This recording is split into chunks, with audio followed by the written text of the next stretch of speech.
She saved a man from being hit by a truck unaware. It was the Mafia boss who wouldn't let her go. The New Orleans night sticks to my skin, a damp film smelling of old rain and the sour breath of the Mississippi. It is late, almost 2 a.m, and the Marigny docks are a ghost town of stacked containers and silent cranes. My name is Ava Quintero. I'm 26 years old, and my life is the smell of garlic and lime, the hiss of the flat top, and the heavy rumble of my food truck, La Sirena Azul. I'm just trying to close up. I slam the aluminum service window shut, the sound echoing flat and dead against the corrugated steel warehouses. My muscles ache. The last customer, a longshoreman finishing a double, left an hour ago. Now, it is just me and the fog. I wipe my hands on my apron, grab the day's earnings, and lock the cash box. I just want to go home, soak my feet, and not think about the stack of bills waiting on my counter. I step off the curb, my keys cutting into my palm. The streetlight at the corner, where Press Street meets the dock road, is busted again. It just throws a weak, stuttering yellow pulse into the gloom. That is when I hear it. It is not the normal groan of a container truck maneuvering. This is a roar, a high-pitched, desperate whine of an engine being pushed past its limit. A set of headlights blasts through the fog, coming from the container yard, a heavy-duty rig, the kind that hauls gravel, and it is moving way too fast. It blows right through the flashing red light, fishtailing on the wet pavement. It looks like the brakes are gone. It looks out of control. And there is a man. He is right in its path, just walking across the dark intersection, a cell phone pressed to his ear, his head down. He's oblivious. He has no idea that 10 tons of steel are about to erase him from the planet. My mind does not have time to process. My body just moves. I have a 20-pound bag of rice in my hand, the last of my restock, ready to load into my car. I do not even remember picking it up. I drop it, kicking the heavy sack hard against the front wheel of my rolling prep cart, chalking it in place. I lunge back toward my truck, my palm slamming onto the dashboard through the open driver's window, and I yank the handbrake up until my shoulder screams. The truck groans and settles. I am already gone. I launch myself off my own running board, went, my sneakers slipping on the wet asphalt, knee, 2 steps. That is all I have. I hit the man like a linebacker. I do not yell. I just grab. My fingers tangle in the thick wool of his suit jacket. I use every ounce of my weight, twisting my body, pulling him backward as hard as I can. We are a tangle of limbs. I shield him with my back as we slam into the brick wall of the old customs house. The rough brick tears through my chef's coat, scraping my skin raw. The paint from a giant graffiti mermaid feels cold against my cheek. Metal screams. A sound so loud it vibrates in my teeth. A violent shower of orange sparks explodes in the space where the man was standing just 1 second ago. The truck's massive chrome bumper scrapes the curb, catches a cast-iron dumpster, and sends it flying like a tin can. The dumpster disintegrates against a light pole. The truck never slows, it lurches, corrects its path, and then it is gone, swallowed by the rain, its taillights vanishing into the dark. No horn, no squeal of brakes, just the fading echo of its engine. I am shaking. My heart is a trapped bird against my ribs. I am breathing in brick dust, rain, and him. He smells good. Not like the docks, not fish and diesel and rust. He smells like cedarwood and something warm, like cinnamon smoke. I am plastered against him. He is solid, like a statue. He barely moved when we hit the wall. I push myself off, my hands sliding on the front of his black shirt. It is thick, expensive cotton. My God, I whisper. I look at his hand. His knuckles are split open, bleeding freely where they smashed against the brick. But his eyes are not scared. They are not in shock. They are the color of the river at midnight, dark and perfectly calm. He does not even look at the road, at the debris from the dumpster. He's looking right at me. And there is something in those eyes, something still and deep and dangerous. You all right? His voice is low, steady. It does not fit the docks. It is clipped, precise, with an edge of the Northeast, like Boston or New York. All the adrenaline coursing through me curdles into sudden, hot anger. "Am I all right?" I snap, my voice trembling. "You almost died. What is wrong with you just walking into the street like that on your phone?" I look down at my own hand. My wrist is on fire. It is already turning a sick, dark purple. A rope burn from the force of grabbing his jacket and pulling. My back stings, a warm trickle of blood soaking through my shirt. Before he can answer, new headlights slice through the rain. A black SUV, the kind that costs more than my entire apartment building, glides to the curb. It has no logos. The windows are so dark they look like polished obsidian. Two men get out before it even stops rolling. They are wearing identical black suits, white shirts, no ties. They move like panthers, their eyes scanning the dark, the rooftops, the alleys. They ignore me completely. They flank the man, one on each side. "Mr. Giannini," one of them says, his voice flat, empty. "Are you secure?" "Mr. Giannini." The name echoes in the damp air, and a different kind of cold sinks into my bones. The man, Mr. Giannini, finally looks away from me. He gives his men a short, sharp nod. Secure. He turns back to me. His calm is more terrifying than the truck was. "Rocco Giannini," he says, as if he is introducing himself at a dinner party. "I'm a private port investor." He offers his good hand, the one that is not bleeding. I stare at it. I do not take it. I have worked these docks for 3 years. I know the shipping manifests, the union reps, the security patrols. I have never heard of a private port investor named Rocco Giannini. But I have heard the whispers, the stories the fishermen and the longshoremen tell over cheap beer, whispers about Vesper Vale, the Shadow Network, the men who really own the warehouses, the ones who control every crate, every ship, every ounce of cargo that moves on this stretch of the Mississippi. And I know the name they whisper when they talk about the man at the top. I am staring right at him. Rocco Giannini glances at my swelling wrist, then at the shredded remains of the dumpster. "You're injured," he states. It is not a question. "My men will take you to get that looked at, for liability." I want to say no. I want to tell him to get lost, to take his liability and his black-suited men and disappear. I do not take favors from shadows. But my wrist is throbbing, a deep, painful pulse. And then I see it. My truck.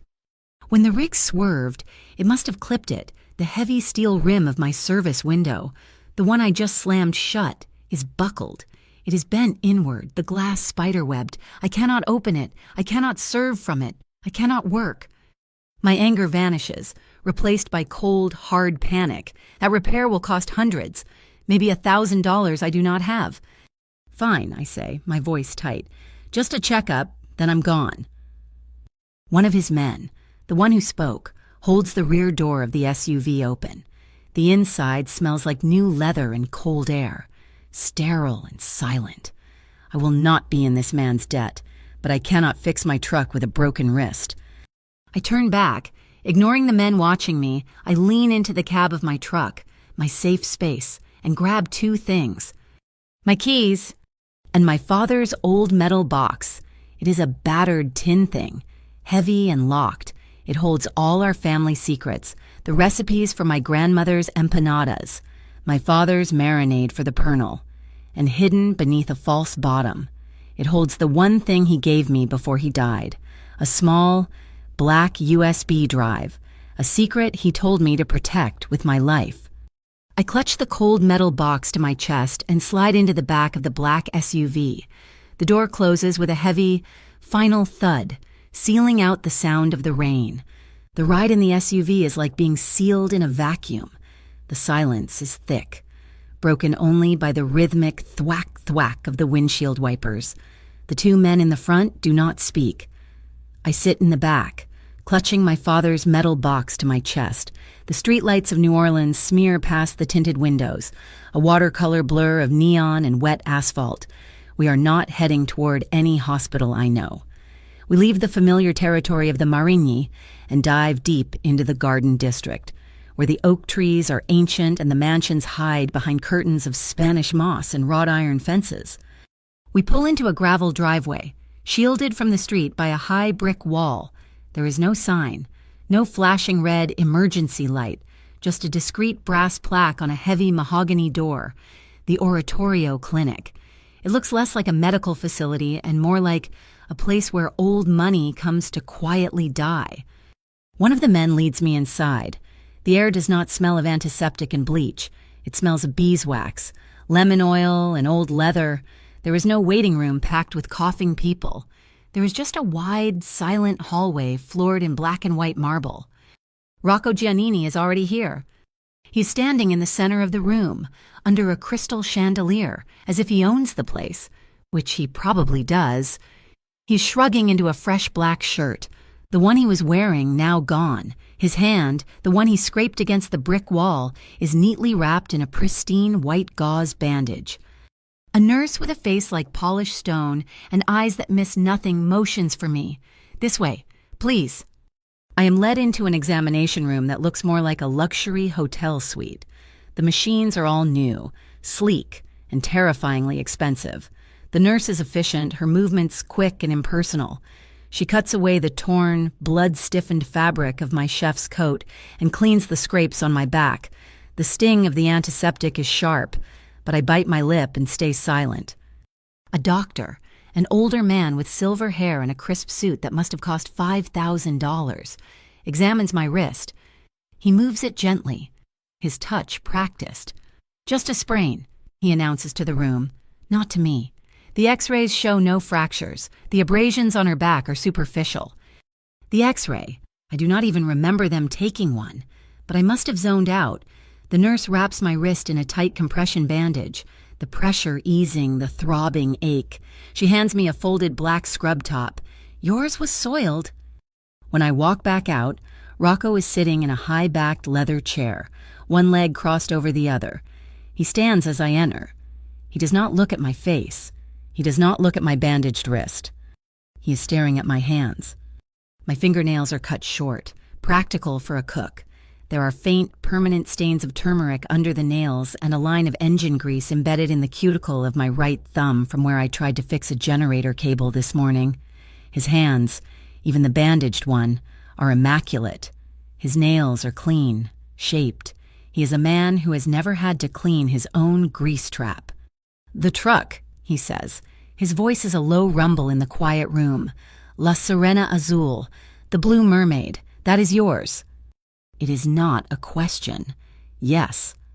I hold the metal box tighter, my one piece of home, my one piece of armor in this sterile, foreign place. "It is damaged, the service window?" "I saw it," I say, my voice clipped. I will not show weakness. I will not ask him for anything. The silence stretches, thick and heavy. He is waiting for me to panic, to ask for help. I just stare back at him. My gaze drifts past his shoulder, through a tall, frosted glass window that faces the street. I can see shapes moving in the rain outside. Men in dark suits. They are not police. They are talking to the dock's private security, and the security guard is nodding, his head bowed, looking terrified. The wreckage of the dumpster is already being loaded into an unmarked flatbed truck. And then I see it. A dark, heavily modified pickup truck, the kind built for speed, peels away from the curb, its tires spitting water, and roars off toward the bridge. They are not just cleaning up, they are hunting. A television is mounted on the wall, tuned to a local 24-hour news channel, the volume muted. A banner crawls across the bottom of the screen. Breaking Kestrel City Authority announces surprise inspection sweep of Port Orpheus docks. A photo of a smug-looking man in a hard hat flashes on the screen. Rocco sees me reading it. He picks up a remote from the side table, and the screen goes black. A new man enters the room. He's older, maybe in his 60s, with a full head of beautiful silver-gray hair. He wears his suit like a second skin. He walks right past me as if I am a piece of furniture and stops in front of Rocco. "Rafe," Rocco greets him. This man, Rafe, keeps his voice low, but in the oppressive silence of the clinic, I hear every word. There should not have been any commercial traffic on Orpheus 3 tonight. That route was supposed to be cold. Rocco's jaw tightens. I am aware. Rafe's gaze finally slides to me. His eyes are cold, analytical. He's looking at a problem, a loose thread, a civilian witness who saw too much. Rocco takes one step, subtly positioning himself between me and the older man. He focuses his full attention back on me, and the room seems to shrink, the other men fading into the background. You saved my life, he says. He states it simply, a fact, not an emotional admission, but a ledger entry. I am in your debt. He pulls a wallet from his pocket, extracts a single card, and holds it out. It is made of thick, heavy cardstock. Just a name, Rocco Giannini, and a 10-digit phone number. No company, no title, no address. My associate will handle the repairs for your truck, he says. He will also compensate you for your lost work time. I do not want your money, I say. My voice is steadier than I feel. It is not a gift, it is repayment. He does not raise his voice. He does not need to. His certainty is its own kind of volume. You were injured. Your property was damaged. I fix what is broken. That is the rule. I want to throw the card in his face, but I think of my truck, my livelihood. I think of the empty shifts, the bills piling up. Just the window, I say, my teeth clenched. Just fix the window. I will cover my own time. A flicker of something surprised respect passes through his dark eyes. As you wish. He slides the card into the pocket of the scrub top the nurse gave me.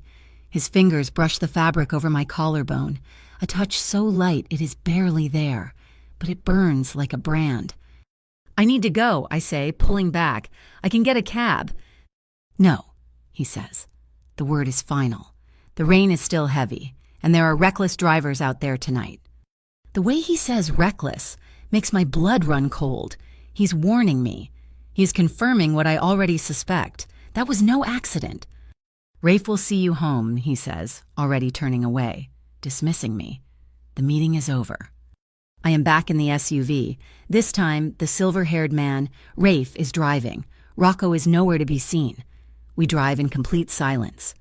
I watch the rain-slicked streets of my neighborhood pass by. I am replaying the crash, over and over, the roar of the engine, the speed, the way it never even tried to stop. And the license plate. I close my eyes, trying to picture the back of the truck as it sped away into the gloom. There was nothing, just a flat, dark rectangle caked in mud. A rig hauling gravel without plates on a secure dock route. It is impossible. It was a ghost, a weapon. Rafe pulls up to my building, a 3-story walk-up in the bywater, with peeling paint and wilted flowers in the window boxes. Before I can open the door, Rafe turns in his seat. His eyes are like chips of gray ice. He just taps the passenger window. I look, and my heart stops. Rocco Giannini is standing on the sidewalk, in the pouring rain. He's just there. He must have followed us in another car. I get out, pulling my father's box from the seat. The rain is cold, plastering the thin scrub top to my skin. He does not have an umbrella. He just stands there, the water dripping from his dark hair, his expensive suit soaked. He looks like a statue of a vengeful god planted on my sidewalk. One last thing, that he says, his voice perfectly clear over the storm. I just wait. If anyone asks what happened tonight, the police, your friends, the insurance company, anyone, you tell them the wind was high. I frown. The wind. It blew that dumpster into the street. It startled me, and I fell. You were kind enough to help me up. I stare at him. The lie is so simple, so absurd. The truck, the sparks, the speed, all of it, erased. A dumpster, I repeat, my voice flat. You want me to say I saved you from a dumpster? Yes. He steps closer. He's too close. I can smell the cedar and the cinnamon again, now mixed with the smell of fresh rain. It is less complicated for you. It is less trouble for everyone. Do you understand, Ava? He knows my name. I never told him my name. The nurse, the clinic, they must have taken my driver's license from my wallet. My entire body goes cold. I nod slowly, my throat too tight to speak. I understand. He holds my gaze for 1 second longer. It feels like an eternity. He's not just looking at me. He is reading me. He's memorizing me. Then he gives one sharp nod, turns, and gets into the back of the idling SUV. The door slams shut. The car pulls away from the curb, its red taillights reflecting on the wet pavement, and disappears. I am left standing alone, soaked to the bone, my wrist aching and shaking with a fear that has nothing to do with the cold. The sun comes up gray and mean, pressing through the humidity. My wrist is a dull, throbbing knot. I did not sleep. Every time I closed my eyes, I saw headlights. La Sirena Azul looks pathetic in the morning light. She's parked in the alley behind Arcadia Square, our usual prep spot. A narrow canyon between 2 old brick warehouses, the bent service window is a black eye, a visible sign of my weakness. He hit you hard enough to buckle a steel frame, June says, her voice echoing as she leans halfway into the generator housing. This is not just the wind blew a dumpster into me, Ava. Juniper June Hart. She's my best friend, my chosen family, and the only reason my truck runs at all. She's a mechanical and electrical genius, with hands permanently stained with motor oil and a braid of fiery red hair that is always escaping its tie. She can rewire a transformer with a paperclip and a piece of gum. I am holding a heavy wrench, my bandaged wrist making the grip clumsy. I know, just let it go, June, it is handled. Handled, she scoffs, her voice muffled. Right, handled by who? The window fairies. She slides out, wiping her forehead with her arm, leaving a grease smudge. This guy, this Rocco, he's paying for this. He said his associate would handle it. June freezes, her ratchet held in midair. Associate, oh, Ava. No, what kind of associate handles a 2 a.m. hit and run at the docks? You are in something deep. I knew those docks were shady. I am not in anything mata, I snap, testing the seal on a propane tank. I was just there. Wrong place, wrong time. Look, can we just focus? The Riverlight Festival application is due in 2 days, and we cannot submit if our kitchen is not up to code. This window makes us not up to code. The Riverlight Festival. It is our dream. Our ticket out of the dockside hustle and into the mainstream. It is the biggest community event of the year. Sponsored by the Port Orpheus Commerce Committee, getting that contract would mean real money, real exposure. It would mean we could finally breathe. Fine, June says, picking up a soldering iron. We can bend the frame back, but the glass is shot. We will have to use plexiglass for now. It will not look pretty, but it will pass inspection. As if summoned by the word, a shadow falls over us. Well, La Sirena Azul, still in one piece, mostly. My stomach clenches. I turn around, slowly. He's wearing the tan, ill-fitting uniform of the Kestrel City Authority. His name is Brocklin. He's a short, greasy man with a clipboard and the dead eyes of a catfish. He's the king of petty shakedowns. Brocklin, I say, my voice flat. Heard you had some trouble last night, he says, with a slimy smile. He makes a note on his clipboard. Looks like you have got some significant structural damage. That is going to be a problem. It is superficial, June says, stepping in front of me. I'm repairing it right now. We are perfectly safe. Brocklin ignores her, his eyes fixed on me. I'm going to need to do a full sanitation check. Right now, given the circumstances. We just passed inspection 2 weeks ago, I say, crossing my arms. And now I am inspecting again, he says, tapping his clipboard. Of course. These spontaneous checks can be stressful. A small administrative facilitation fee could expedite the process. Say $200 to make sure I find everything in order. There it is, the shakedown. It is not the first time, but today, after last night, my patience is gone. No, I say. Brocklin's smile vanishes. What did you say? I said no. You want to inspect. Go ahead. Check the temperature logs. Check the seals. Check the grease trap. We are clean, but I am not paying you a bribe. June looks at me like I have just set myself on fire. Brocklin's face turns a blotchy red. He scribbles furiously on his clipboard, then rips off a yellow sheet and slaps it onto the truck's busted window frame. Fine. Citation. He spits. Non-compliant structural integrity, leaking fluids. That is condensation, June yells. An improper waste disposal. That is $500, and your truck is grounded until it is paid and recertified by my office. Have a nice day.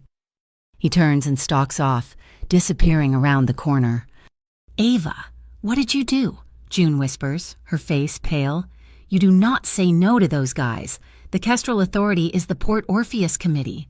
They are the ones who grant the Riverlight contract. We are done. We are finished. I lean against the truck, the fight going out of me. I am sick of it, June. I am sick of being pushed around by greasy little men.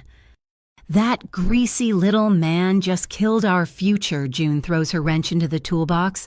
You should have just taken the investors' money. You should have let him handle this. I do not want to owe men like that, I say, my voice quiet.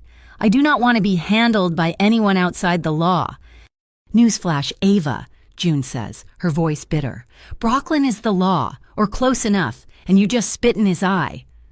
That night, my apartment feels too quiet. The city's sounds are muffled. I cannot stop thinking. I am trapped. Brocklin will bleed me dry until I pay. The Riverlight contract is smoke. My truck is broken. I remember Rocco Giannini's words. It is less complicated for you. He knew. He knew this would happen. He knew that the system I was trying to trust, the Kestrel Authority, was just as rotten as the truck that tried to kill him. I look at my father's metal box, sitting on my small kitchen table. My hands are shaking. Only open it if you are in real, true danger, mija. My father was a good man, a chef, like me. He ran a small fonda in Miami until he saw something he should not have. Some account book, some delivery schedule. He fled to New Orleans, bringing nothing but me and this box. He died of a heart attack 2 years ago, always looking over his shoulder. I am in danger. Papi, I am in real danger. I use the small key I wear on a chain around my neck. The lock clicks. I open the lid. The smell of old paper, cardamom and dried chilies hits me. There are his handwritten recipe books, the pages soft and stained. And underneath the false bottom, just like he showed me, is the USB drive. It is plain black with a small, handwritten label stuck to it, Sol de Medianoche, the midnight sun. My phone buzzes on the table, a number I do not recognize, a text message. We know you have it, the drive. Bring it to the St. Celeste Bridge. Midnight. Come alone. My blood turns to ice. My breath catches in my throat. It is impossible. No one knew. No one but my father and me. June does not even know about it. How? Then, a sound. A shattering crash from the street below. I run to the window, my heart hammering. I look down at the alley where La Sirena Azul is parked. The other window, the windshield, is a spiderweb of broken glass. A brick is sitting on the driver's seat. I fly down the stairs, my bandaged wrist screaming in protest. I get to the truck. The street is empty. I lean in through the broken window, pulling out the brick. There is a piece of paper wrapped around it, held by a rubber band. My hands are shaking so hard I can barely unfold it. 4 words typed in blocky, impersonal letters. Stay quiet about the accident. This is not about Brocklin. This is not about the docks. This is about last night. This is about Rocco. And now, somehow, it is about my father's drive. The two worlds have collided, and I am standing at the impact site. I lean against the cold metal of my truck, breathing hard. Call the police. Call 911. I pull out my phone. My thumb hovers over the icon. And I stop. Who do I call? The Meridian Bureau. The city's anti-fraud unit. I know that game. I have seen other vendors try. You file a report against someone connected to Port Orpheus, and your report disappears. Your permits get revoked. Your suppliers suddenly run out of everything you need.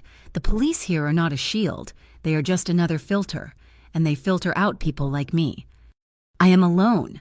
I am being squeezed by the law and hunted by the shadows. Both sides want to crush me. My fingers tremble as I open my contacts. I look at the new entry, the one I added this morning. Just the 10 digits. I open a new text message. My thumb types out the words before my brain can stop it. I need some public security footage. I want to know who is following me. I hit send, and I stand in the dark, next to my ruined truck, waiting for the devil I know to answer. His reply is a single word, address, followed by a set of coordinates. It is not a bar, not a restaurant. It is a heavy, unmarked steel door in an alley in the warehouse district, a place you would only find if you knew it was there. I knock. A small slot slides open. A pair of eyes look me over, and the door buzzes open. The name is Club Thalim.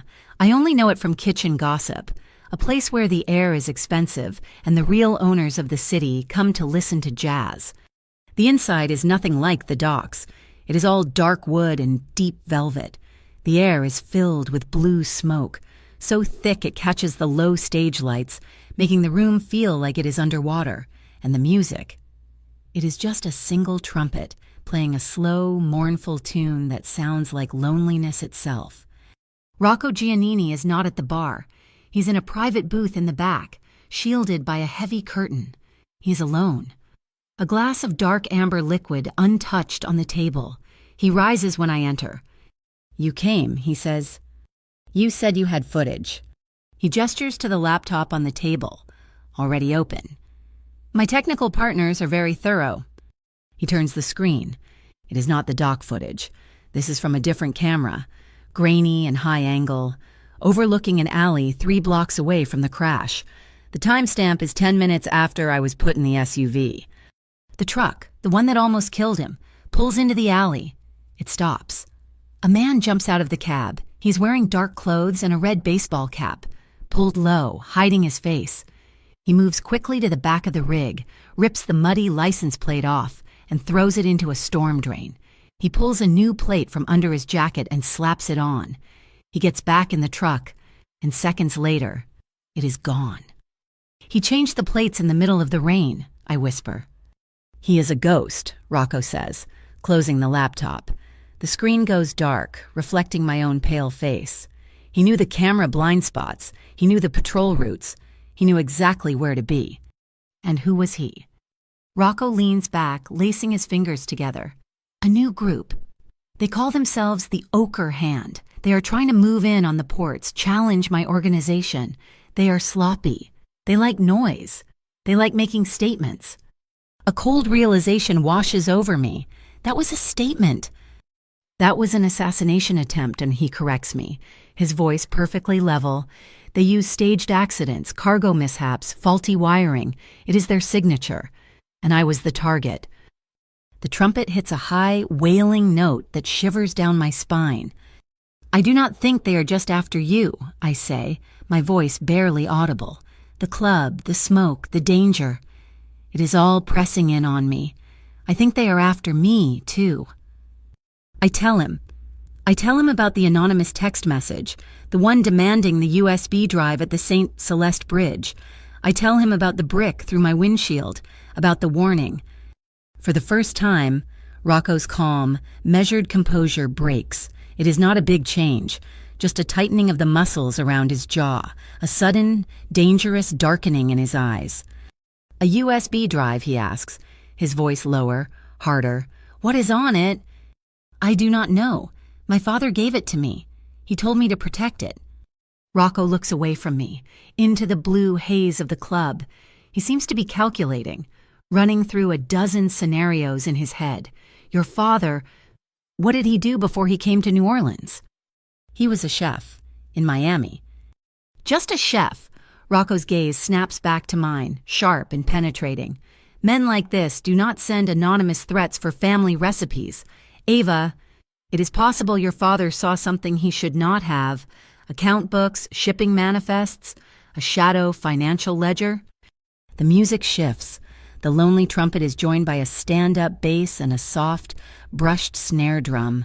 A slow, simmering tempo. Out on the small floor, 1 or 2 couples get up, moving together like shadows. Rocco stands up. He does not ask. He just holds out his hand. "Dance with me," he says. It is not a request. My body is screaming, no. This is insane. I am a food truck cook. He's a mafia boss. I am in a secret jazz club, talking about assassination plots and my dead father's secrets.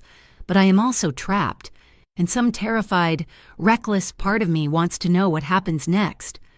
I put my hand in his. His skin is warm, his grip firm. He leads me onto the small, dark dance floor. He does not pull me close, not in a traditional embrace. He just puts one hand on my back, his palm resting right at the curve of my hip. It is a light touch, just the weight of his hand, but it is undeniably firm. It is a touch that claims, that controls. I am stiff, awkward. I smell the cedar and cinnamon on him again. Under the scent of the club's expensive smoke, my breath hitches in my throat. I am hyper-aware of everything. The thrum of the bass in the floorboards, the heat of his hand through the thin fabric of my top, and the dull, persistent throb from my bandaged wrist. The ache is a strange anchor, reminding me how I got here, how real this all is. He leans in, his lips close to my ear. His breath is warm. "From now on, I am putting men on your truck, and on your apartment, 24 hours a day. It is non-negotiable." The words send a jolt of anger through me, cutting through the fear. I pull my head back, looking him in the eye. "I am not a piece of your property." His eyes hold mine. There is no apology in them, only a dark, unsettling gravity. "No," he whispers, his voice rough. "You are not, but you just walked into the intersection of several loaded guns. You are a witness, and now, because of that drive, you are a target. They will not stop." My skin is damp from the humidity, from the fear. His gaze drops from my eyes. Just for a second, it lingers on my collarbone, where I can feel the pulse hammering. I see his throat move, a slight, controlled swallow. The air between us is electric, so thick I can barely breathe. Then, just as quickly, he pulls back, a fractional move, just half an inch, but the connection is broken. He has regained his composure. He is in control. The song ends. The trumpet fades, leaving only the sound of my own heart in my ears. He walks me to the door of the club, the heavy steel door that leads back to the real world. He does not say goodnight. He does not touch my arm. He just stops in front of me. He lifts his hand, the one he had scraped on the bricks, now bandaged in clean white gauze. He gently, so gently, brushes his knuckles against the bandage on my sprained wrist. It is a tiny gesture. It is not a caress. It is not a threat. It is just contact, knuckle to bandage, but a jolt of pure heat shoots up my arm, coiling low in my stomach. It is more intimate than a kiss.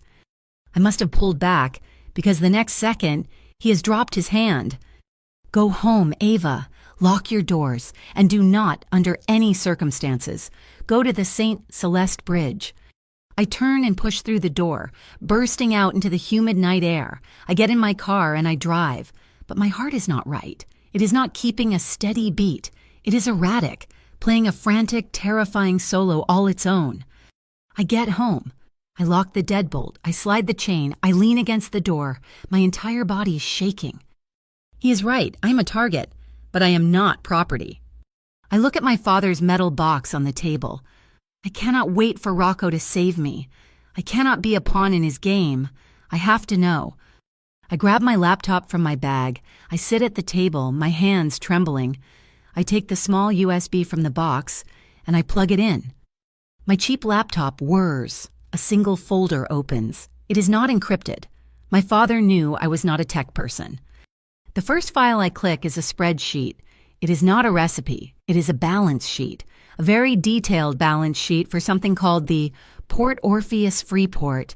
I see columns of dates, container numbers, and port service fees, millions and millions of dollars, and then I see the transfer column. All of it, every single cent is being funneled to a single entity, the Halation Fund. Oakerhand, Halation, it is a name, a color, it is them.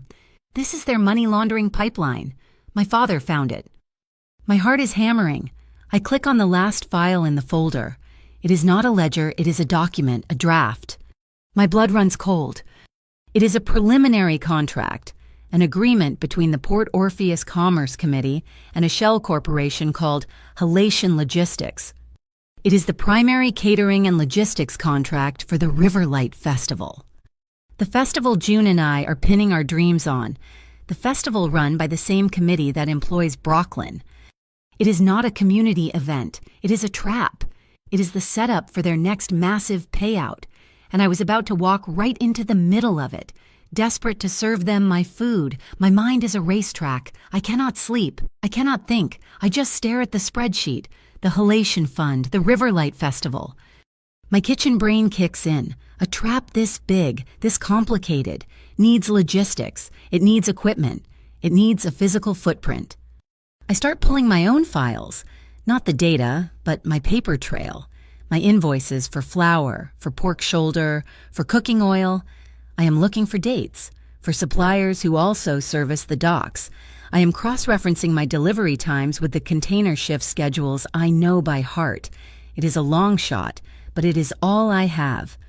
It takes me 3 hours, 3 hours of coffee, highlighters, and a growing knot of dread in my stomach. And then I find it, a manifest from last week, a priority shipment for Halation Logistics. I recognize the shipping agent. He is the most expensive, the one you use when you need something to pass inspection without being looked at. The Cargo Industrial Festival generators, 4 of them. But that is not the anomaly. I checked the dock's digital log. The container number for that shipment was changed. A last-minute swap, logged at 3 a.m, citing a damaged seal. The new container came from a holding yard known for being flexible. They are not just using the festival to launder money. They are bringing something in, something hidden inside those generators.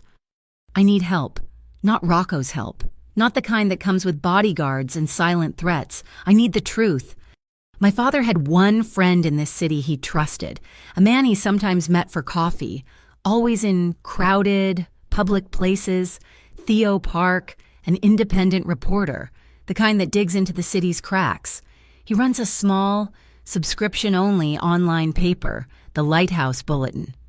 I find him at a 24-hour diner, nursing a cup of black coffee. He's young, intense, and looks like he has not slept in a week. When I say my father's name, his eyes sharpen. I do not show him the drive. I just tell him the story. The Kestrel Authority, the Halation Fund, the Riverlight Festival. Theo just nods, his expression grim. You are walking in your father's footsteps, Ava. He was looking into this, too. I have proof, I say, my voice low. Proof of the money. Proof of the contracts. Proof is a dangerous thing. Theo says, who are you planning to give it to? The Meridian Bureau, the city anti-fraud unit. Theo lets out a short, bitter laugh. Meridian Kestrel. They are 2 heads on the same snake. The Kestrel Authority is the muscle. They shake down vendors like you. The Meridian Bureau is the brain. They handle the paperwork.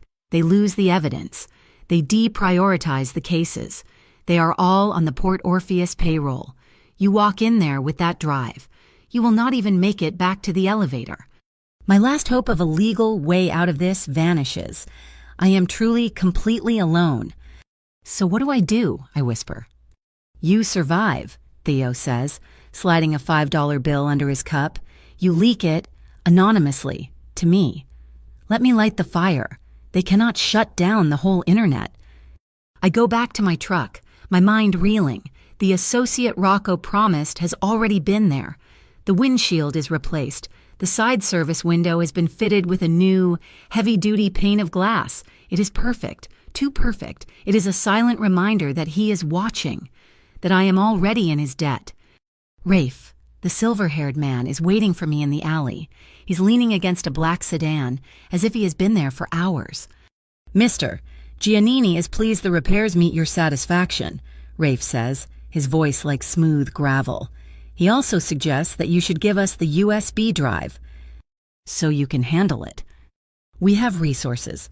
Miss Quintero, we can dismantle the ochre hand quietly. We can make this problem Disappear. I do not want it to disappear, I say, the anger rising again. I want it exposed. I am going to the press. That is a mistake, Rafe says, his eyes cold. You go public. You paint a target on your back. You paint a target on Theo Park's back. The ochre hand will not just hide the evidence. They will burn the building down. They will eliminate the threat. And right now, you are the threat. I am trapped. Rocco's men want to bury it. The city officials are part of it. And if I go public, I get everyone, including myself, killed.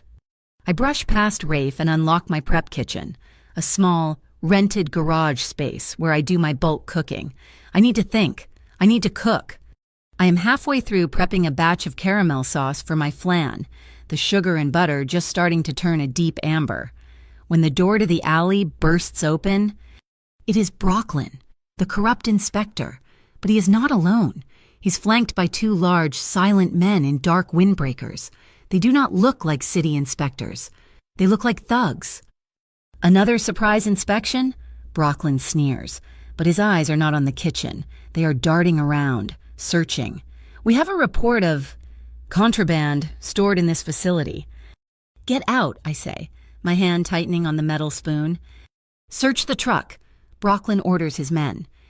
They move past me, into the truck's small kitchen. They are not checking temperatures. They are ripping things open. They tear open my flour sacks. They pull out my refrigeration units. They are looking for something. Where is it? Brooklyn says, stepping close to me. The drive, the one the old man left you. Give it to me. The ochre hand, they sent him. I have no idea what you're talking about, I say, my heart hammering. One of the men in the truck yells, "It is not in here!" Then it is in here, Brooklyn snaps, now his eyes wild. He sees my father's metal box sitting on the prep counter. Open it. No. He lunges for it. I react without thinking. I am a chef. My kitchen is my territory. I grab the heavy pot of boiling caramel. The sugar is over 300 degrees. I do not throw it at him. I just hurl the contents onto the floor, right at their feet. The molten sugar hits the cold concrete and explodes. A massive cloud of thick, choking, sweet-smelling steam fills the garage. It is a wall of white smoke. Brooklyn screams as the hot splash hits his shoes. The other men are coughing, blinded. Get her, Brooklyn yells, but he is disoriented. I do not wait. I drop the pot, grab my father's box, and bolt for the back door of the garage. I burst out into the rear alleyway, gasping for air, and run straight into a solid wall.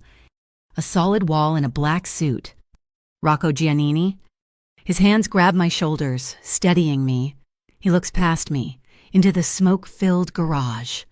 Brooklyn and his two men stumble out, coughing, their eyes watering. They freeze when they see him. Brooklyn's face goes from angry red to fish belly white. Rocco does not speak. He does not move. He just looks at them. It is a look of absolute, cold, final authority. The two thugs take a step back, their hands raising slightly, a gesture of surrender. Brooklyn tries to find his voice.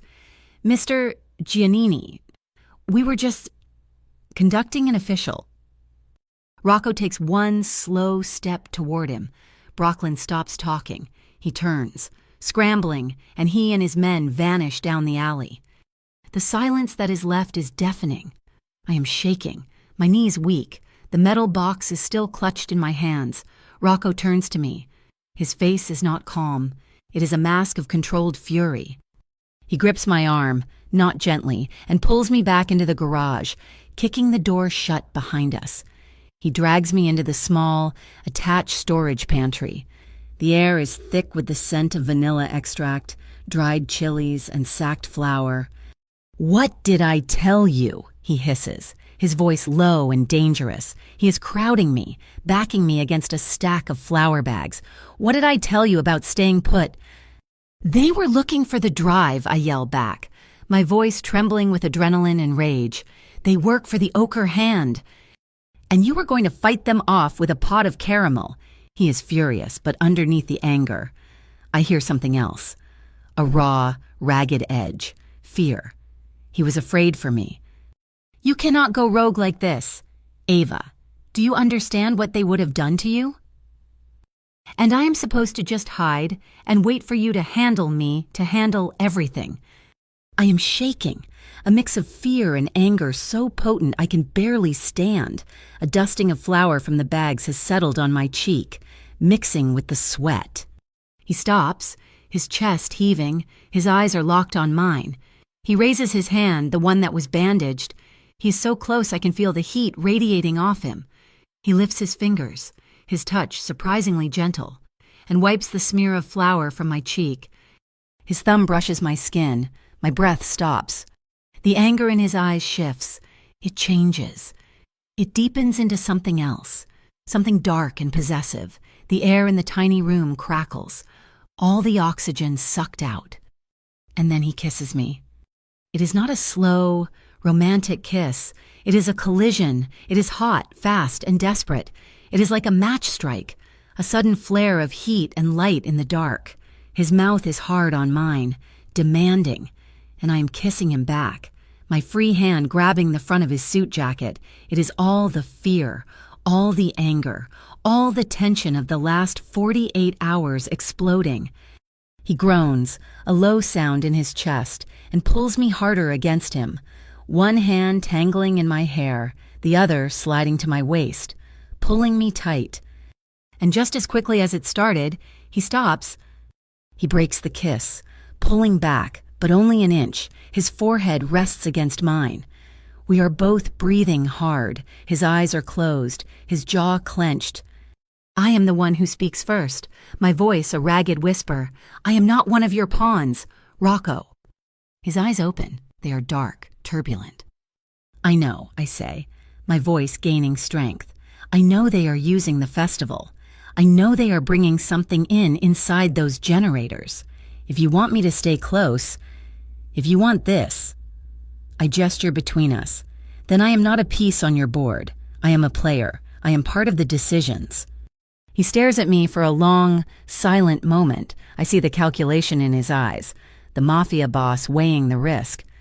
Finally, he gives a single, sharp nod. All right, he says, his voice rough. We are players. We lay it out, right there in the pantry, the smell of vanilla and sugar hanging in the air, a plan. The ochre hand thinks they are clever, he says, his voice all business now. They will use the generators to bring in their contraband and use the festival's cash flow to launder their money. So we cut them off, I say. We stop the import and we grab the cash. My men will swap the cores of those generators before they even reach the festival grounds, Rocco says. We will replace them with clean units. Whatever they are smuggling, it will be in my possession. And the money, I ask. You and your friend are still in the festival. Right. June, they grounded my truck. They did, Rocco says, a thin smile touching his lips. I'm having that citation reevaluated. You will be at that festival, and when the ochre hand moves their cash, you will plant this. He pulls a small black magnetic disc from his pocket, a GPS tracker. You will be my inside man. And the data. We cannot risk leaking it yet, not until we have the generators and the money. We need all the leverage. Later that night, I meet Theo. I give him a copy of the USB. Just a simple duplicate. Do not publish this, I tell him. Not until you hear from me. I will send you a signal. If you do not hear from me by the end of the festival, burn the whole city down with it. Theo just nods, his face grim. Be careful, Ava. These are not just gangsters. They are bankers. They are politicians. You are kicking the hornet's nest. I know, I say. I go back to La Sirena Azul. I take my father's metal box. I open the heavy-duty service panel under my steel flat-top grill. I wedge the box, with the original USB drive inside, deep into the insulation. Next to the gas line, it is the safest place I know. No inspector, not even a crooked one, will risk rupturing a propane line. Rocco finds me there, sitting on the truck steps in the dark. It is done, I tell him. He nods. He stands in the alley, watching me. He does not touch me. The fire from the pantry is banked, but the embers are still hot. After Riverlight, he says, his voice quiet, after this is over.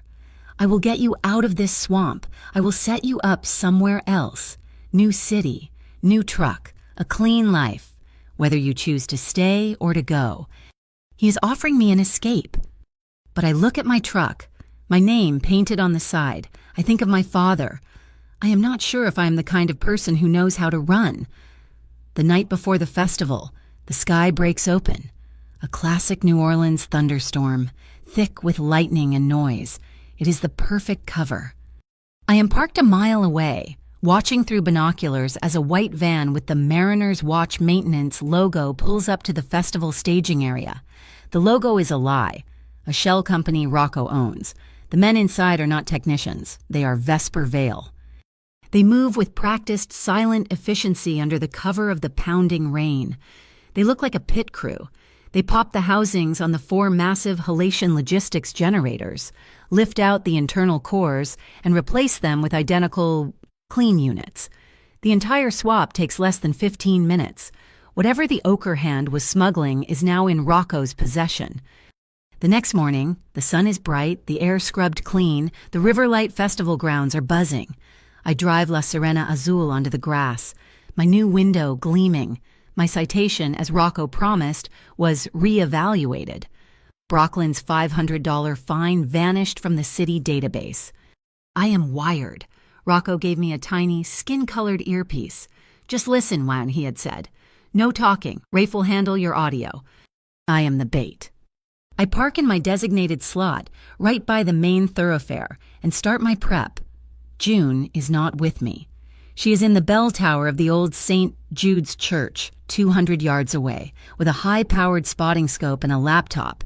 She is our overwatch, monitoring the generators. Theo is already in the crowd, posing as a food blogger, his camera live streaming to a private server. Rafe is somewhere on the perimeter, a ghost in the crowd. And Rocco. Rocco is nowhere. He's standing on the roof of a 3-story warehouse across the river, a black speck I cannot even see, watching his entire board through a scope. He will not show his face, not when the ochre hand has spotters of their own. The festival opens, the music starts, a loud, cheerful Zydeco band. The smell of my carne asada mixes with the scent of popcorn and cotton candy. It is a perfect day, but my stomach is a cold, hard knot. Around 1 o'clock, they arrive. Inspection, a familiar, greasy voice says. Brocklin, he's back. His face still blotchy from our last encounter, and his 2 thugs are with him. He looks furious, humiliated, and determined to find something, anything, to shut me down. Brocklin, I say, keeping my voice level. Back so soon? Official Kestrel Authority business, he snaps, pushing past me into the truck. We are checking every single vendor. He is lying. He made a beeline straight for my truck. He's here for the drive. He still thinks I have it. Go ahead, I say. Stepping back, I crank the heat on my flat-top grill. Mind the heat. I am in the middle of service. His men start tearing through my cold storage. Brocklin runs a gloved finger along a stainless steel counter, looking for dirt. Smells strong in here, one of the thugs says, his nose wrinkling. It is my spice blend, I say sweetly, throwing a handful of toasted cumin and smoked paprika onto the hot oil. A plume of fragrant smoke fills the truck.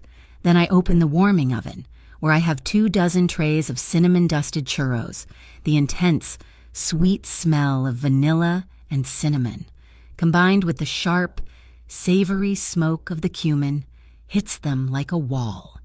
It is an olfactory assault. It completely masks the faint, clean scents of propane and motor oil from the generator June and I installed. Brocklin, who was sniffing near the gas lines, recoils, his eyes watering. Everything seems in order, he chokes out, his face pale. He did not find the drive. He cannot pin anything on me. He shoves his way out of the truck, defeated, for now. As they retreat, June's voice crackles in my earpiece. It is not Rocco. It is Rafe, patching her through. Target acquired, Ava. Redcap, moving on the generators. I look past the crowd. It is him. The man from the alley, the driver. He is walking calmly, purposefully, toward the generator bank, a heavy tool bag in his hand. He's here to check on the contraband. "June, stand by," Rafe's voice says in my ear. The man in the red cap kneels by the first generator. He unzips his bag. "Now, June," Rafe commands. From the bell tower, June hits a key. She sends a high-voltage, low-amp signal to a receiver Rafe's men planted on the generator housing. There is a sound like a bullwhip cracking, a loud thwack, and a shower of bright blue sparks erupts from the generator's control panel. The man in the red cap shouts and scrambles backward, falling on the grass. He looks at the generator, terrified. He thinks the unit is faulty, about to explode. He grabs his bag, gives one last nervous look, and retreats, disappearing into the crowd. A small victory. I let out a breath I did not know I was holding. Then Rocco's voice, low and urgent, cuts into my ear. "Ava, move. Fall back to the truck now. They have a secondary team. They are not here for the generators. They are here for the cash. They are moving on you." My head snaps up.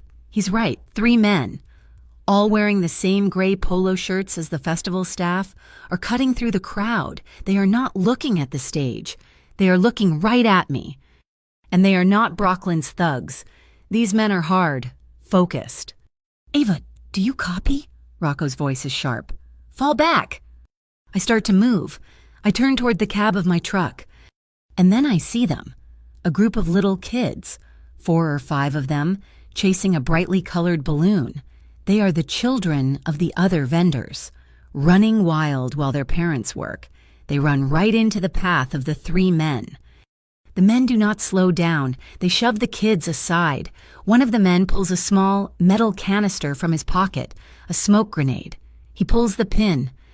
They are going to create chaos. They are going to use the smoke to cover their assault on my truck, to get the money they think I am holding, and to find the drive. The kids are still there, scrambling, terrified. I do not think, I just move. "Ava, no!" Rocco shouts in my ear. I ignore him. I put my shoulder against the heavy steel frame of La Sirena Azul and I push with all my strength. The truck lurches forward, rolling the 10 feet, its heavy bumper slamming into a fence post. I have created a wall, a solid steel wall between the men and the children. The smoke grenade goes off. A thick, acrid gray cloud instantly floods the entire area. People are screaming, blind, disoriented. The world dissolves into gray chaos. I can hear shouting, coughing. "Rafe, secure the primary," Rocco is roaring over the earpiece. A shape bursts through the smoke near me. It is the man in the red cap, back for a second try. He must have circled around before he can even see me. Another shadow, sleek and fast, intercepts him. It is Rafe. He moves like a snake. He does not punch. He just twists, using the man's own momentum, and slams him face first into the grass. A nylon zip tie is pulled tight around the man's wrists before he even knows what happened. Another man, one of the gray-shirted team, stumbles out of the smoke, his hand reaching inside his jacket. Rocco is suddenly there. He seems to have materialized from the air itself. He does not attack. He just moves, a blur of black, and shoves the man's gun hand straight up. He uses the heel of his other palm in a single, brutal strike under the man's sternum. The man collapses, the air driven from his lungs, and does not get up. I am coughing, my eyes streaming, and I see her, a little girl, maybe 4 years old, separated from her mother, crying hysterically in the swirling smoke. I lunge forward, scoop her up, and run back toward the clear air. I find her mother, a woman who runs the funnel cake stand, and push the child into her arms. The smoke is clearing. The screaming has turned to a confused murmur. And then I see him, Rocco, and he's standing 20 feet away, his suit immaculate, his face a mask of thunder. Our eyes lock. It is a look that stops my heart. It is not just anger. Though he is furious, it is a terrifying, raw blaze of something else. He's furious that I disobeyed a direct order. He's furious that I put myself in the line of fire. But under the fury, I see it. The same fear from the pantry, magnified 1,000 times. He's looking at me like I am a ghost, like he just watched me die and come back. He takes one step toward me, and then the sirens start, loud, wailing sirens, not police, the fictional Harbor Line rescue team, the same company whose logo was on the maintenance van, Rocco's cleanup crew. The remaining ochre handmen, seeing their team members down and hearing the sirens, panic. They do not fight. They just run. They melt back into the terrified crowd. Rafe taps Rocco on the shoulder, pointing to the ground where the men had been. They left it in their haste to escape. One of them dropped a black, hard-sided briefcase. Rafe picks it up. He does not open it. He just holds it. The trap worked, just not the way any of us planned. The Harbor Line rescue sirens are a signal. The crowd parts, and Rocco's men, now in medical-looking uniforms, move in with stretchers and crowd control barriers. It is a performance, a perfectly executed piece of street theater. They secure the man Rocco dropped and the man Rafe zip-tied. They secure the briefcase. The festival is postponed due to a generator malfunction. Rocco does not yell at me. He does not even speak. He just takes my arm, his grip firm, and pulls me away from the chaos. He does not put me in the SUV with Rafe. He leads me to a different car, a low, dark sedan I had not even seen, parked in a fire lane. He opens the passenger door himself. We drive in silence. The adrenaline is draining out of me, fast, leaving me cold and hollow. My hands have started to shake, an uncontrollable, violent tremor. My shirt is damp, clammy with a mixture of sweat, the mist from the smoke grenade, and the fine spray from a water main the first truck had clipped. He takes me to a place I never knew existed, an old brick warehouse by the river, one of the ones slated for demolition. But we go up a private freight elevator, and the doors open into a different world. It is a room made almost entirely of glass, perched on the flat roof like a jewel box, the Lysander greenhouse. It is filled with exotic, oversized plants, their leaves dark and waxy in the twilight. Through the glass walls, I can see the entire sweep of the Mississippi, the lights of the bridges just beginning to flicker on. The rain has stopped, and from somewhere far below, a lone saxophone is playing, the notes drifting up, out of tune and desperately sad. I am standing in the middle of the room, shaking so hard my teeth are chattering. Rocco is watching me, his face unreadable. He moves to a heavy oak chest and pulls out a folded sweater. It is dark gray, impossibly soft, cashmere. He does not ask. He just steps behind me and drapes it over my shoulders. His hands brush my arms, and a jolt of pure, sharp electricity cuts through the cold. It is not sexual. It is just contact, human warmth. "You're safe," he says, his voice quiet. I turn to face him. "You are furious." "Yes." "I disobeyed your order." "Yes." "I could have been killed. I could have ruined your entire plan." "Yes." He takes a step closer. The fury is still there, banked in his eyes, but it is warring with something else, that terrifying, raw emotion I saw on the field. "But you are not angry," I whisper, trying to understand. He looks at me, and his mask cracks. The iron control, the cold authority. It just shatters. "I was afraid I'd lost you," he says. His voice is rough, ragged. The word hangs in the air between us, afraid. It stops my heart. Men like Rocco Giannini are not afraid. They are not afraid of trucks or guns or rival gangs. But he said it. He said it about me. I see the armor around him, the cold, hard shell he wears, and I see the hairline fracture running right through it. I do not know who moves first. Maybe we both do. The kiss from the pantry was a spark, a desperate collision of anger and adrenaline. This is different. This is a collapse. His mouth finds mine, and it is deep and slow and hungry. It is not a fight. It is a surrender. His hands come up to cup my face, his thumbs brushing the tears I did not even know were falling. I can taste the fear on him, the metallic tang of his own adrenaline. He deepens the kiss, and it is overwhelming. It is too much. It is everything. He must feel me hesitate, feel the slight tremble of my body that is not just the cold. He pulls back. His eyes are dark, searching mine. He's breathing hard. "Is this okay?" he whispers. His question is what breaks me. The fact that he asked, the fact that this man, who controls whole sections of the city, who just took down a rival team without breaking a sweat, is asking for my permission. My voice is a choked whisper. "Yes." I slide my hands from his jacket to his neck and I pull him back to me. This time, it is slow, it is conscious. There is no fumbling, no desperation, just a deliberate, careful exploration. His mouth is soft, his lips brushing mine, then taking, then giving.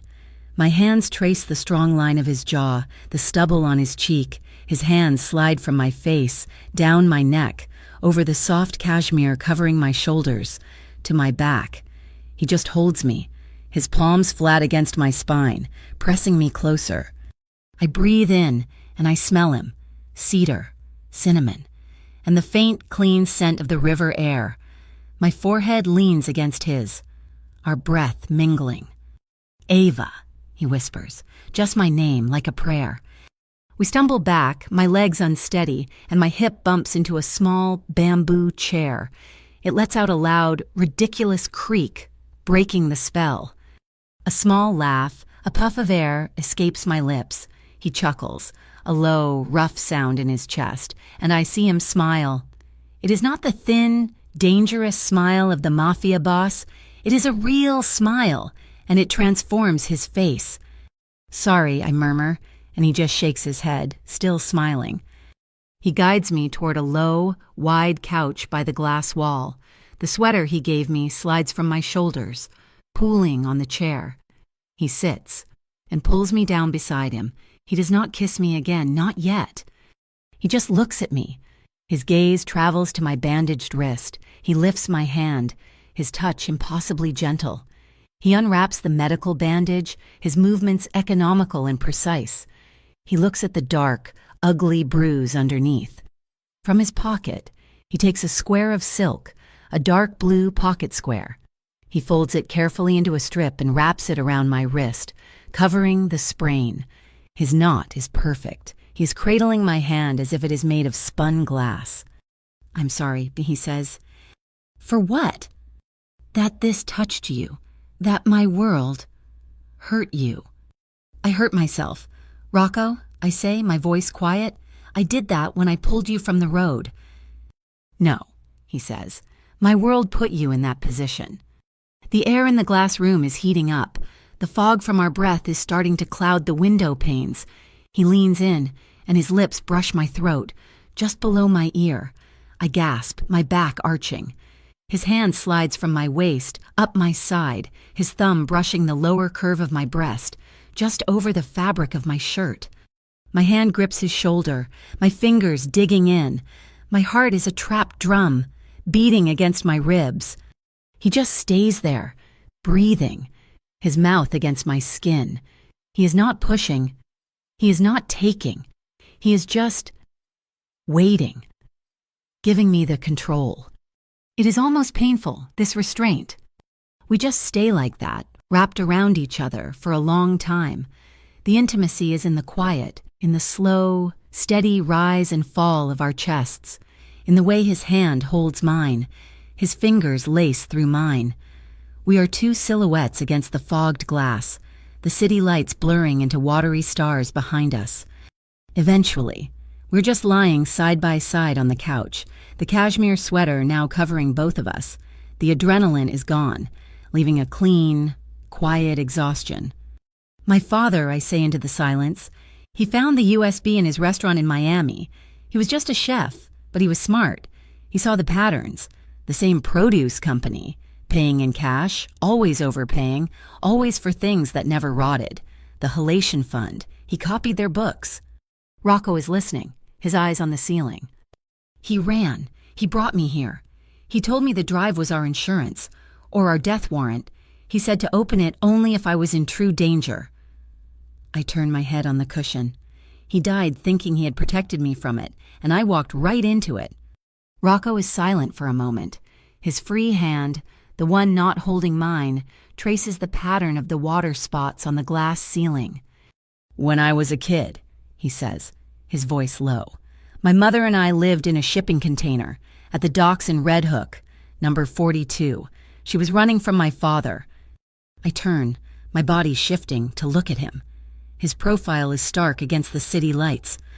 "It was in winter," he continues, his voice soft, distant. "We had one blanket and a kerosene heater that barely worked. I would lie awake all night, listening to the rain. It sounds different when you are inside a tin box. It sounds like the whole world is trying to beat its way in." He pauses, and I can hear the child in the container, cold and listening. "I promise myself," he whispers, "that I would never be in a box again, that I would be the one who owned the box, that I would be the storm, not the one hiding from it." He turns his head, his dark eyes finding mine in the gloom. He sees me. I see him. Two people, shaped by the same shadows, the same docks, the same need to survive. He brushes the hair back from my face. "Tomorrow," he says, his voice firm again, the boss back in place. "I cut all the dirty deals. Rafe will hand the briefcase, the generators, and the ochre hand file to a federal contact, a clean one. We cut the rot out of Vesper Vale. If you want it, we change our lives." He's offering me the world, a new life, a clean one, with him. I just look at him. I look past him, at the river lights, bright and steady in the dark. I do not answer. Not yet. The glow of the city lights in the Lysander greenhouse is harsh, the intimacy of the night before gone. It is almost 4 a.m. The adrenaline has worn off, leaving behind the cold, metallic taste of reality. And in the middle of that reality, on the glass table between us, sits the black briefcase. Rafe is here now, his silver hair immaculate even at this hour. He wears thin leather gloves as he methodically catalogs the contents. "We expected cash. We were wrong." It is paper, stacks of it, ledgers, internal memos, and, most damning of all, a thick binder of permits, all bearing the official seal of the Orpheus Port Ethics Committee. The Ethics Committee, I say, the name a bitter joke on my tongue. "It is the most brilliant front in the city," Rafe says, his voice a low murmur. He does not look up. They oversee compliance. They investigate complaints. In reality, they are a permit factory. They provide authentic, registered papers for contraband cargo. Rocco, who has been standing by the window staring at the river, turns. He picks up a stack of stapled documents, memos. "Brooklyn," he says. The name is ice. The paper trail is clear, a roadmap of the rot.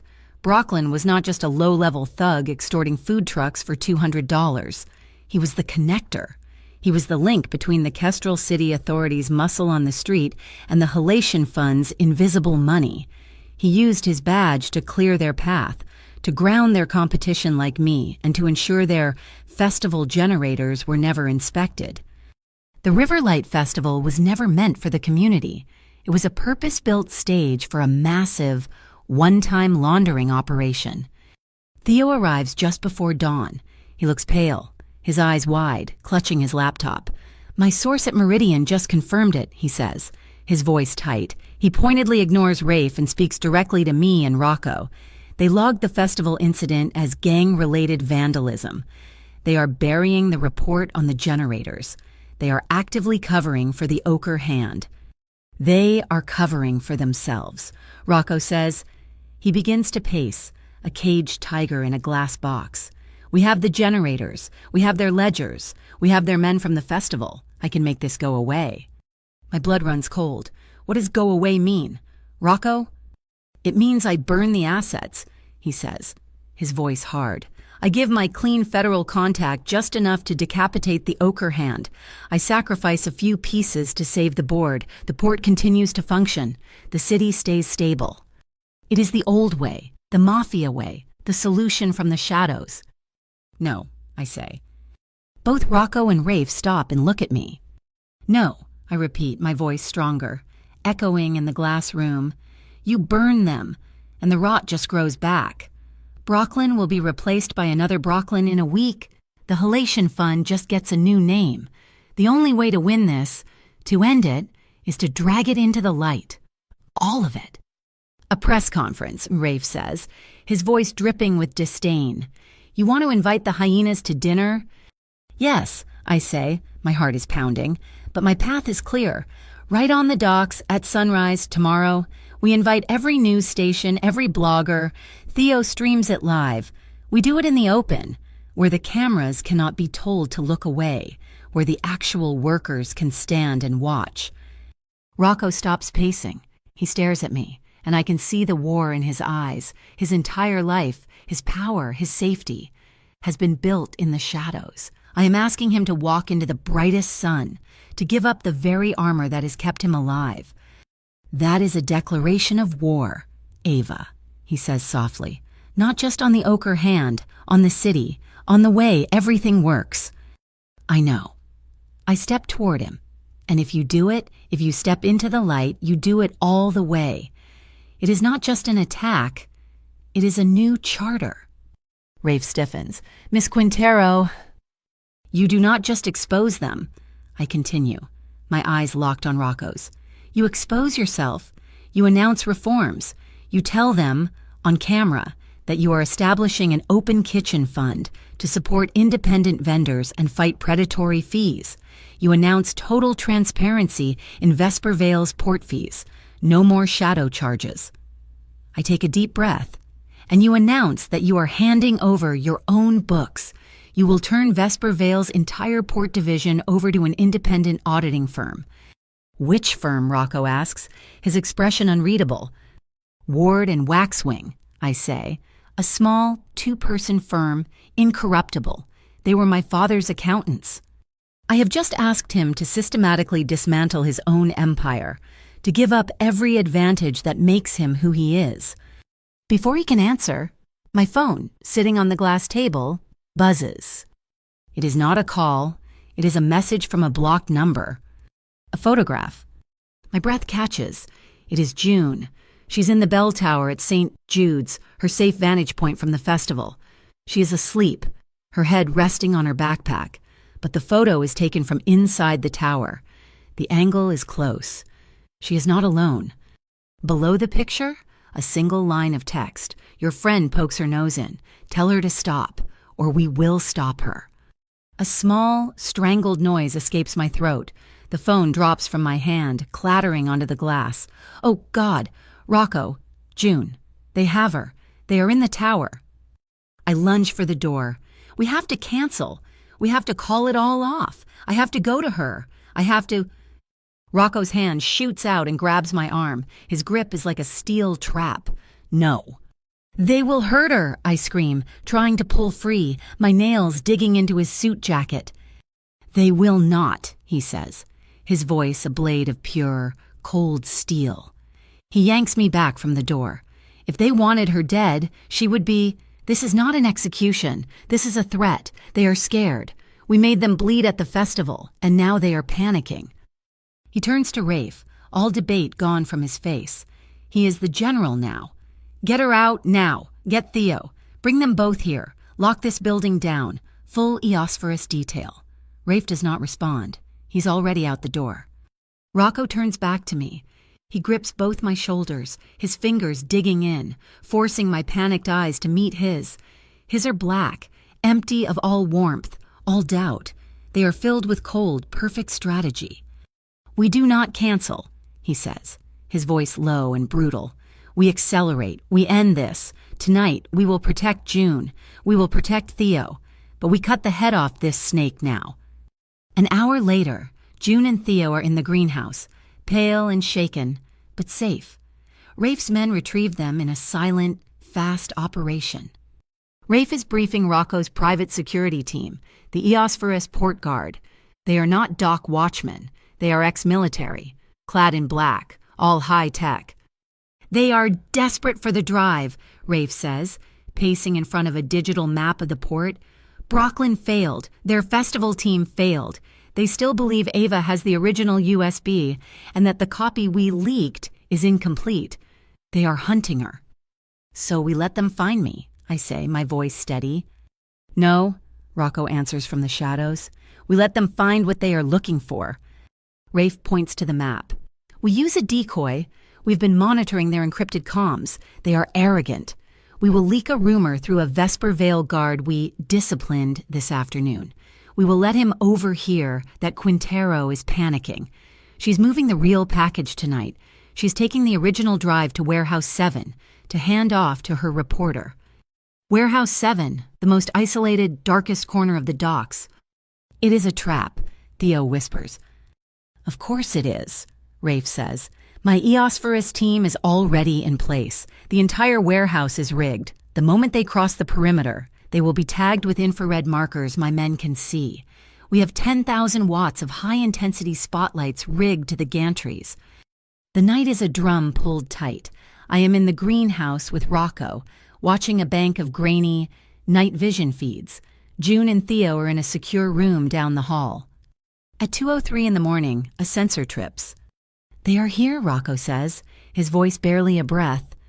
"On the main feed, I see them.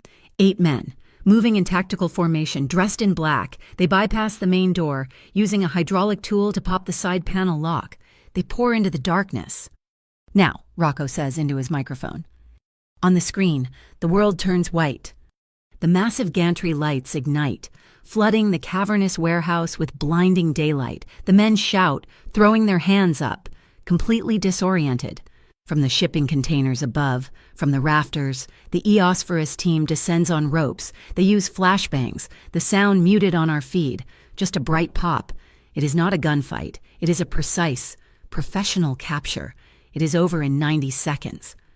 "All targets secured." Rafe's voice crackles over the comms. "No casualties. We have their encrypted phones." Rafe brings the phones and a tech specialist to the greenhouse. The tech plugs into the first one. "This is military grade," he mutters, "but they were sloppy. They used a repeating key for their primary comms." We drink bitter coffee as the tech works, the sky outside turning from black to a deep, bruised purple. "I am in," the tech says. He opens the message logs, calls, texts, bank transfers, and a name. The primary contact, the one giving orders to Brooklyn, to the festival team, to the men who just walked into our trap, the name at the very top of the halation fund. I read it, and I feel sick. "Lysander Cade." "Cade," I whisper. "That is impossible. Lysander Cade he is a philanthropist. He funded the Riverlight Festival.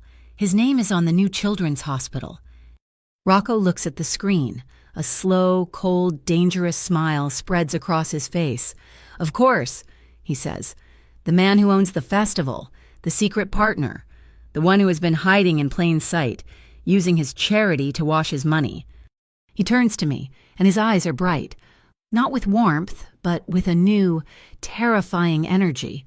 "Now we have him. Now we go public." The dawn is not soft, it is a blade of cold. Gray light cutting across the Mississippi, glinting off the lenses of 24 news cameras. We are on Pier 4, the smell of diesel and river water sharp in the air. I can feel the thrum of the city waking up, a low, nervous energy like a snare drum practicing a fast roll. I stand at a small podium Rocco's men set up, La Serena Azul parked protectively behind me. Rocco is beside me, but not with me. There is a foot of deliberate, clear air space between us. He's in his black suit, a shadow against the rising sun. I am in my chef's coat, the white fabric a stark contrast. We are a statement the underworld and the street, standing together, but not merged. Theo is just off to the side, his phone on a gimbal, his face tight with concentration.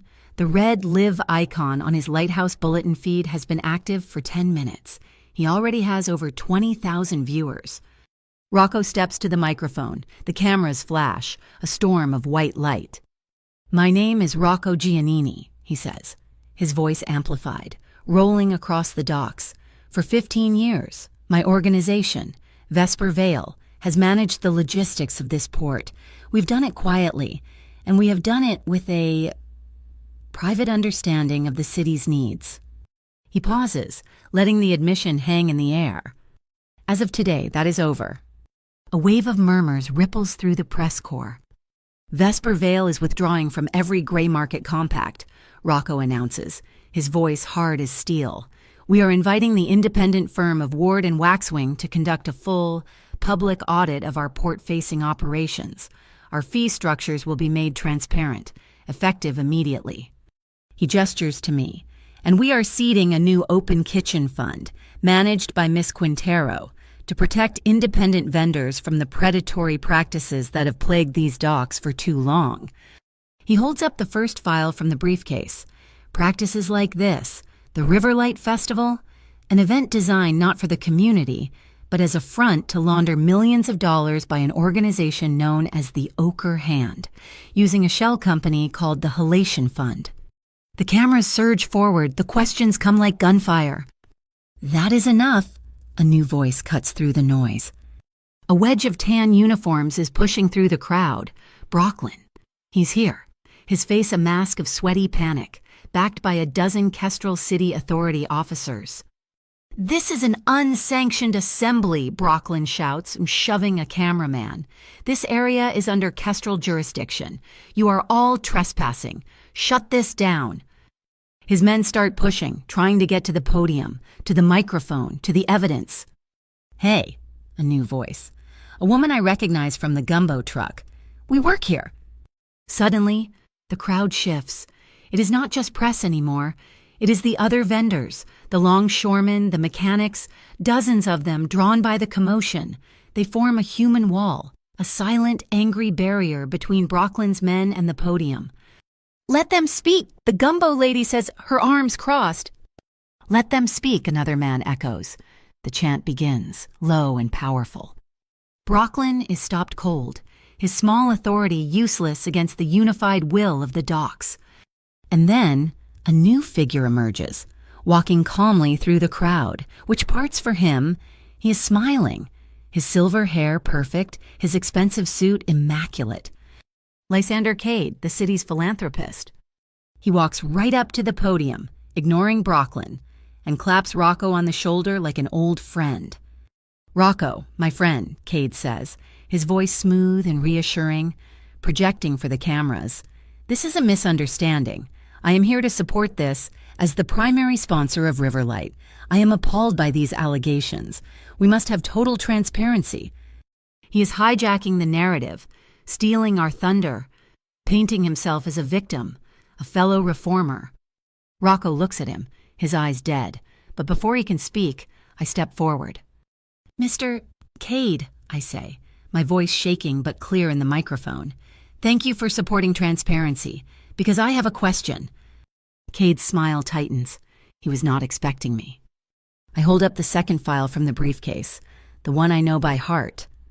This is the primary catering contract for the Riverlight Festival, I say, my voice ringing out, silencing the crowd. It is not a contract with a food vendor.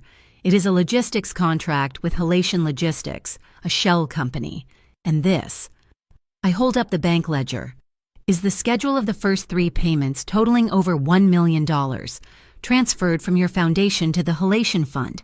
Can you explain why your community festival was paying its own shadow company? Cade's face does not change, but his eyes go flat, dead. And, Mr. Cade, I say, my final shot. Here is the signature on that contract, and here is the digital authorization for the wire transfers. They are all yours. The silence on the dock is absolute. Theo has his phone zoomed in on the documents, his live stream capturing every detail. Cade stares at me. The philanthropist is gone. A cold, empty void is left behind. He gives a small, almost imperceptible nod to someone in the crowd. I knew he would have a contingency. I hear it before I see it. The same sound from that first night, the high-pitched whine of an engine pushed too hard. A heavy flatbed truck, the kind used for hauling containers, bursts from behind a stack of warehouses. It is not aiming for us. It is aiming for the crowd, for the press, for the other vendors. It is a ghost of that first night, a replay. Move, Rocco roars. People scream, scattering, tripping over camera cables. But this time I'm ready. I am already in the driver's seat of La Sirena Azul. I had the keys in my hand. I slam the truck into gear, my foot flooring the accelerator. I do not hesitate. I spin the wheel and ram my truck, my entire life, straight into the path of the flatbed. Steel screams. The impact is a bone-jarring explosion of sound. My truck, lighter, is thrown back, but I have done it. I have broken his momentum. I have blocked him. The truck driver tries to reverse, to find another path. Rocco acts. He lunges for a heavy mooring rope tied to a dock cleat. It is no accident. He had Rafe rig it this morning. He yanks the rope and it pulls a heavy, steel tire-shredding frame right under the flatbed's front wheels. A deafening bang of an air horn blasts from the roof of a nearby warehouse. It is June, our signal, adding to the chaos, disorienting the driver. The battle is on. The press conference is now a riot. Brocklin, seeing his chance, tries to grab the evidence box from the podium. Rafe appears from nowhere and slams Brocklin's face into the wood, twisting his arm back and snapping a pair of nylon cuffs on his wrists. The doors of the flatbed truck fly open. 3 men in black jump out, carrying what look like explosives. Rocco's Eosphorus team, who had been blended with the dock workers, move in. It's not a fight. It is a clinical takedown. They are on the ground in seconds, the explosives revealed as fakes, just a scare tactic. I am struggling out of my ruined truck, my ears ringing, my shoulders screaming. I look for Cade. He is gone. He did not run into the crowd. He slipped away during the chaos, toward the West Pier, into the dark mouth of an old, damp processing warehouse. Rocco sees it, too. He breaks from the fight and sprints after him. "Rocco, no!" I shout. He is alone. Cade is cornered. I ignore the pain. I ignore Rafe, who is yelling for me to stay put. I run. I am not letting him go in there alone. Theo is right behind me, his camera still rolling, his feet pounding the pier. "Ava, wait!" We plunge into the darkness of the warehouse just as the heavy steel door slides shut behind us, slamming with a sound like a guillotine. The light is gone. It is almost pitch black, the only illumination coming from a few high, filthy windows, casting bars of gray light onto the floor. The air smells of rust and dead fish. "Well, well," a voice echoes from the darkness. "The boss and his little cook." Lysander Cade steps out from behind a rusted pillar. He is not smiling. He has a gun, and it is pointed straight at Rocco's chest. "Rocco Giannini," Cade sneers, his voice dripping with venom. The big bad wolf of the docks, trying to play the hero, trying to be decent. Look where it got you. Cornered by a philanthropist. Rocco stands still, his hands slightly raised. "It is over, Cade. My men have your entire team. The press has the data." "They have nothing," Cade's voice cracks. "They do not have the original. They do not have the drive. She does." His eyes, and the gun, shift to me. I'm standing 20 feet away. Theo breathing hard at my back, the camera lens a dark, unblinking eye. "Give me the drive, Ava," Cade says, his voice dangerously calm. "Give me the drive, or he dies. Right here, and your reporter friend will get to stream the entire bloody mess." The silence in the warehouse is absolute. A single drop of water falls from the high ceiling, hitting the concrete. The clock is ticking. One wrong move, one word, and this floor will be slick with blood. I take a step forward. I make sure my hands are visible, and I make them shake. Cade's gun follows me. Theo, brave and terrified, keeps the camera steady, broadcasting my every move. I hold my father's metal box out. "I do not believe you," I say, and I pitch my voice loud, clear, making it echo in the cavernous, rotting warehouse. "I do not believe you will shoot, not while the entire city is watching you live." Cade's eyes flicker. He knows about the camera. He knows he is trapped, but the greed, the desperation, it is stronger. "The drive," he hisses. "Put it on the floor, now." "Fine," I say. I bend down, my knees shaking, and I place the metal box on the damp concrete. Right between us, I push it forward. "You want it, take it." It is the oldest trick in the book. Greed. Cade's eyes are locked on the box. He cannot help himself. This is his one chance to get the original data, to destroy the evidence. He keeps the gun on Rocco, but he stoops. He crouches just slightly, his hand reaching out to grab the tin. It is the half-second I needed. "Now," I scream. I do not go for him. I kick the box. I kick it hard. The lid is not locked. I had rigged it myself in the prep kitchen. The lid flies open and a cloud of white and red powder explodes. A chef's special. A full pound of confectioner's sugar and a half pound of the hottest cayenne pepper I own. A pure, blinding, choking cloud.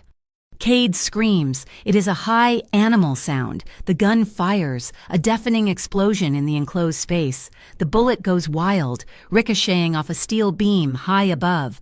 He drops the gun, both hands flying to his face, clawing at his burning, blinded eyes. Rocco does not wait. He's a blur.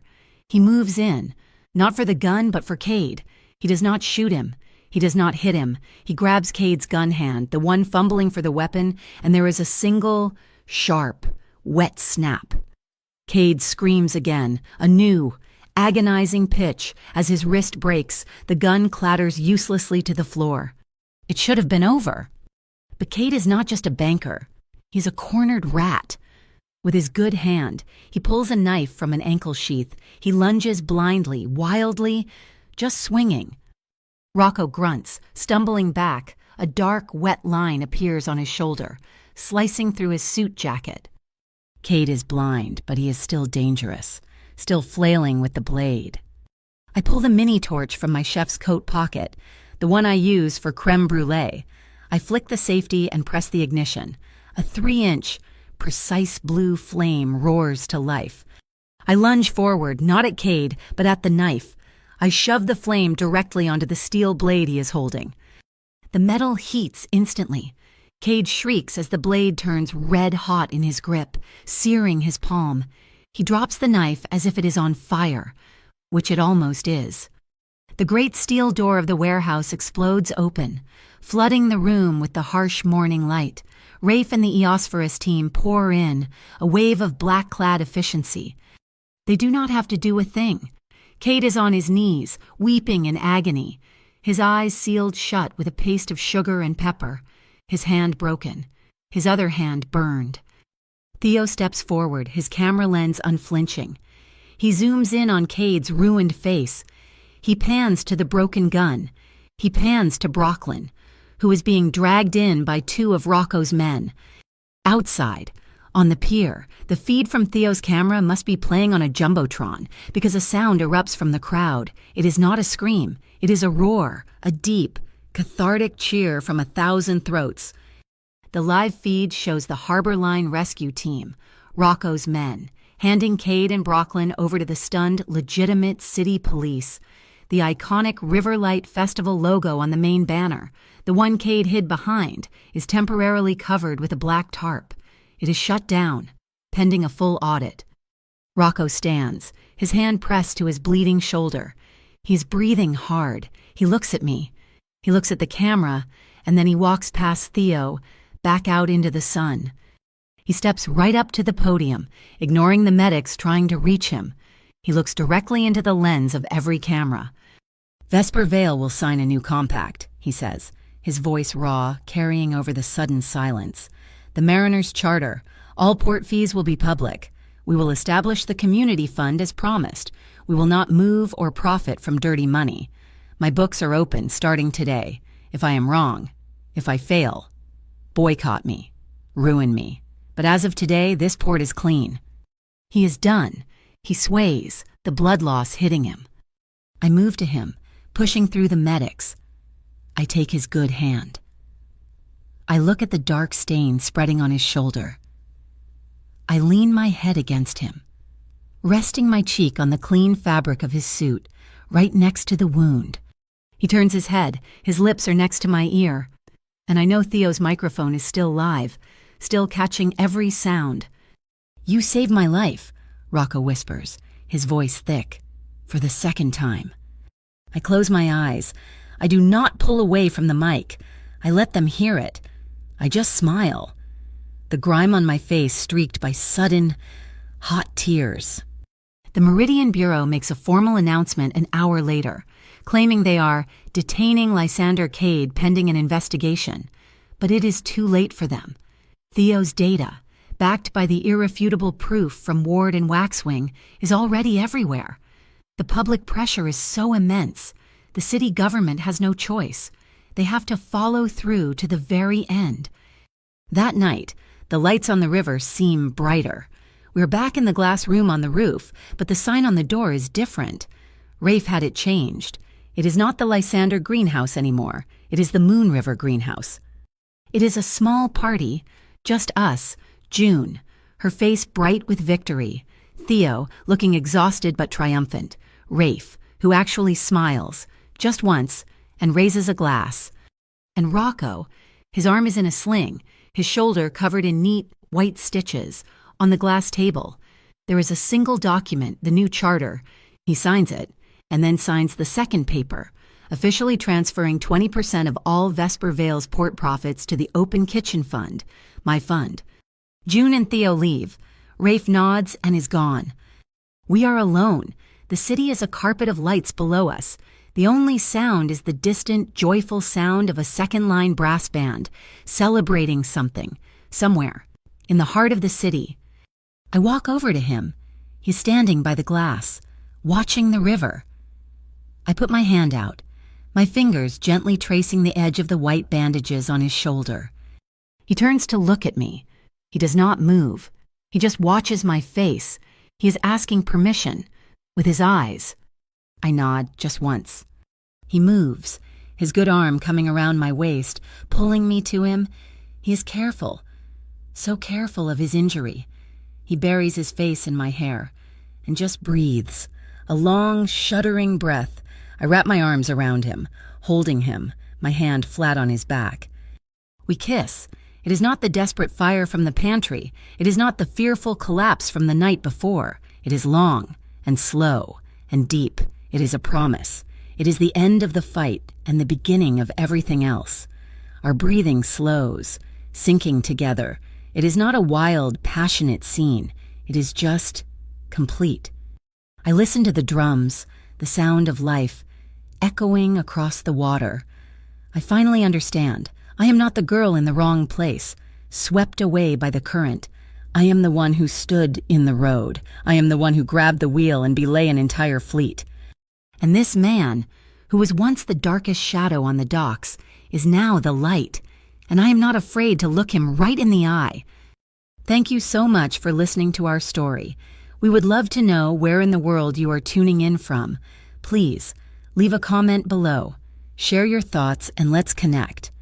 Do not forget to subscribe to Mafia Boss Stories, like this video, and give us your support by hitting that hype button. It helps get this story out to more listeners just like you.